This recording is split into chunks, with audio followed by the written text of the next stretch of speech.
Entracte numéro 200, janvier 2026. Chaque fois qu'une voix libre cessera de dire, sans prétention, ce qu'elle pense, une armée de chiens de garde de tout poil et de toute couleur aboiera furieusement pour couvrir son écho. À Camus. Votre syndicat SUD et ses représentants vous présentent ses meilleurs vœux 2026. Grâce à SUD, vos droits de citoyen sont préservés.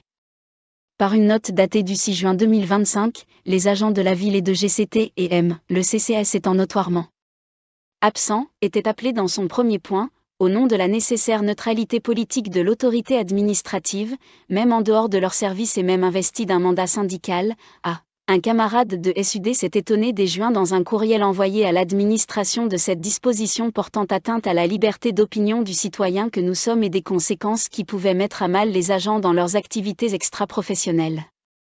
L'administration ne prenant pas la mesure de cette disposition, SUD a alors formalisé la revendication d'abrogation du point litigieux par un courrier réceptionné ce 29 octobre 2025, voire copie accessible sur l'extranet.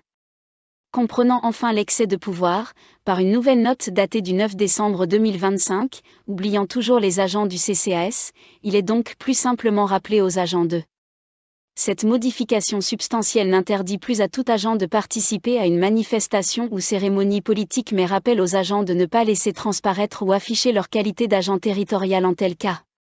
Plus généralement, la jurisprudence précise à cet effet qu'un agent peut tenir des propos politiques défavorables à l'égard du maire et même à appeler à voter contre lui dès lors que le propos ne comporte pas d'insulte, ne soit pas diffamatoire, ne relève pas de la discrétion professionnelle et effectivement qu'il ne fasse pas référence à sa qualité d'agent territorial.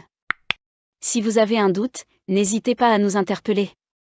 Il ne s'agit nullement pour SUD d'appeler à voter pour ou contre un candidat mais de défendre bec et ongles les droits du citoyen qui nous sont dus car nous n'accepterons jamais d'être traités comme des sujets. SUD toujours à vos côtés. Réponse de Natacha Bouchard aux revendications SUD par 3 courriers successifs, nous sommes revenus sur nos légitimes revendications. L'autorité territoriale a tenu en l'état à apporter ces quelques réponses aux 2 premiers courriers.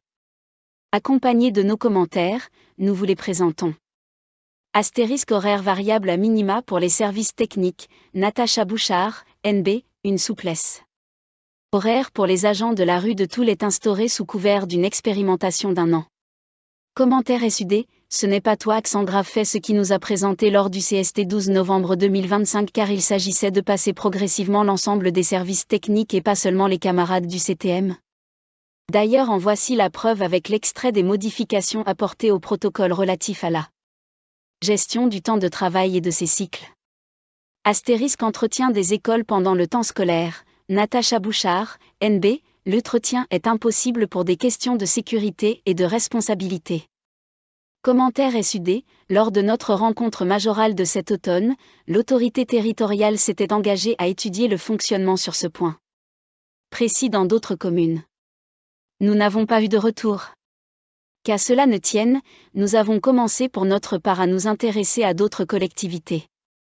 Par exemple, pour la commune limitrophe de Marcan-Calais-6, cela ne pose aucun problème. Mieux, l'entretien des écoles des villes de Toulouse ou d'Asnières est réalisé par les agents tout au long de la journée scolaire. Comment croire que l'éducation nationale interdirait à Calais ce qu'elle autorise ailleurs ? Les accidents du fait de l'entretien des écoles pendant les vacances scolaires entraînent-ils plus d'accidents ? Non, aucune statistique ne vient étayer une telle hypothèse. Pourquoi l'autorité territoriale ne nous a-t-elle pas fait de ses retours dans les autres collectivités ? Astérisque la nécessaire harmonisation dans l'appréciation des critères des évaluations des agents, Natacha Bouchard, NB, un travail régulier est mené et une réunion avec les syndicats a eu lieu en juin. Commentaire SUD.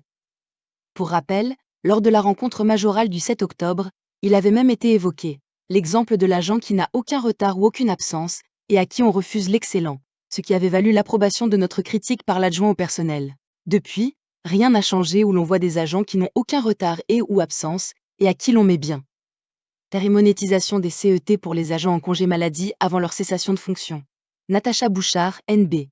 La question est étudiée car elle représente un coût pour la collectivité. Commentaire SUD. Quel coût ? Pourrions-nous avoir l'évaluation détaillée ? Nous espérons juste que la durée de cette étude va mettre moins de temps que la semaine de 5 jours à la collecte. Pour SUD, les congés acquis sont indus. La globalisation du taux d'encadrement dans les crèches. Natacha Bouchard, dit, la gestion des moyens humains est réglementaire, et l'administration reste à l'écoute des besoins des agents et des enfants. Commentaire Sud. La globalisation est une optimisation du personnel, mais à force de trop tirer sur la ficelle, elle va finir par craquer. Et bien sûr que les agents, encadrants ou non, sont à fond. Régime indemnitaire des agents à temps partiel thérapeutique. Natacha Bouchard, NB. Au nom de l'équité entre les agents à temps partiel et ceux à temps partiel thérapeutique, il est décidé de maintenir le demi-régime indemnitaire. Commentaire SUD, faire fi du fait que le temps partiel thérapeutique est la conséquence directe d'une pathologie non choisie est une aberration. D'autant plus qu'il permet bien souvent à l'agent de reprendre plus tôt le travail, régime indemnitaire des agents pendant la période de préparation au reclassement, PPR, Natacha Bouchard, NB, aucune motivation propre à la PPR mais il est décidé quand même de ne pas accorder le maintien du régime indemnitaire. Commentaire SUD, incompréhension totale d'autant plus que le coût engendré, vu le faible nombre d'agents en PPR, serait insignifiant. La tenue des dossiers individuels des agents. Natacha Bouchard, NB, la collectivité n'a jamais eu de remarques lors des transferts de dossiers des agents. Commentaire SUD, la tenue du dossier des agents n'est pas une priorité de l'autorité territoriale. Trop peu de moyens sont accordés pour une bonne tenue. Aucun collègue n'est à blâmer, il s'agit juste d'une non-volonté municipale d'améliorer les choses. Sachez par exemple qu'il y a une obligation légale de classer les pièces chronologiquement quand elles arrivent dans le dossier. Le seul moyen de prouver que ce classement chronologique a bien eu lieu est d'établir un sommaire. Chez nous, il n'y en a pas. Nous revendiquons sa mise en place. De plus, cela aurait l'intérêt de rassurer l'agent qu'aucune pièce n'a été glissée ou enlevée de son dossier. Bon, il y a encore du boulot.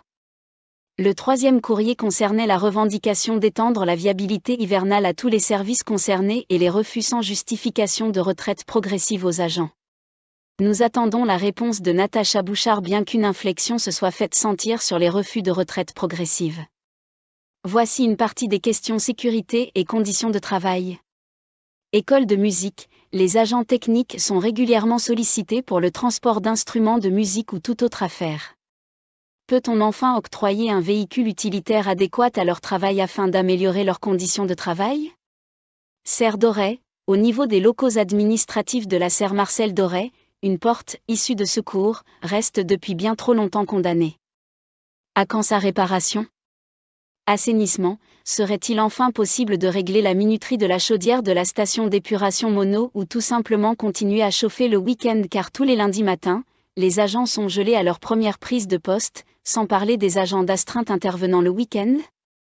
École. Dans certaines écoles, il nous est rapporté que certains personnels de nettoyage seraient menacés de sanctions s'ils n'accomplissent pas certaines missions mais sans le matériel de sécurité adapté. Médecine de prévention, suite au départ du Dr Pérez, quelles sont les mesures prises concernant les visites obligatoires des agents? SST, les formations SST seront-elles toujours maintenues et surtout seront-elles toujours animées au sein de la collectivité? CTC. Aujourd'hui encore, le personnel du CTC est basé à la station d'épuration de Toulpoint. Qu'en sera-t-il avec l'arrivée du privé? Base de char à voile. Pour des raisons de sécurité entend-on, le concierge ne pourrait plus mettre sa voiture personnelle devant son logement. Peut-on en savoir plus? CCAS, quid du malaise existant au CCAS? Congé ancienneté en danger. Depuis 2 ans, si nos informations sont correctes, les congés d'ancienneté ont été supprimés aux derniers fonctionnaires de TOH, ce qui n'est pas de bon augure pour les autres. Récemment, le Conseil d'État a jugé que le refus du gouvernement de prendre le décret d'application pour la mise en œuvre des autorisations spéciales d'absence, article L 622-1 du CGFP, nous fait craindre le pire. Pour répondre à vos questions. Vous avez été nombreux à nous poser la question de l'agent qui commence sa journée de travail mais qui ne peut la terminer du fait d'une maladie. Ce dernier se rend chez son médecin le jour même qui le met en arrêt de suite. Quid de l'arrêt le premier jour et quid des heures effectuées? L'analyse que nous en faisons est la suivante, l'agent est mis en arrêt la journée entière car l'arrêt ne peut être fractionné. Les heures effectuées en sus doivent être récupérées ou payées en heures supplémentaires ou complémentaires selon la durée hebdomadaire de travail. Bien entendu, la récupération ne pourra avoir lieu que sous couvert de l'accord du chef de service selon les nécessités de service. 3 heures d'information syndicale Sud le 28 janvier 2026 de 9 h à 12 h salle du MINC. Venez participer au débat, posez toutes les questions. Merci d'avoir regardé. Si vous avez apprécié cette vidéo, n'oubliez pas de vous abonner, de mettre un pouce bleu, d'activer les notifications pour être informé de nos prochaines vidéos, et n'hésitez pas à partager sur vos réseaux sociaux. Votre soutien est essentiel pour nous. À bientôt sur votre chaîne Sud CT 62.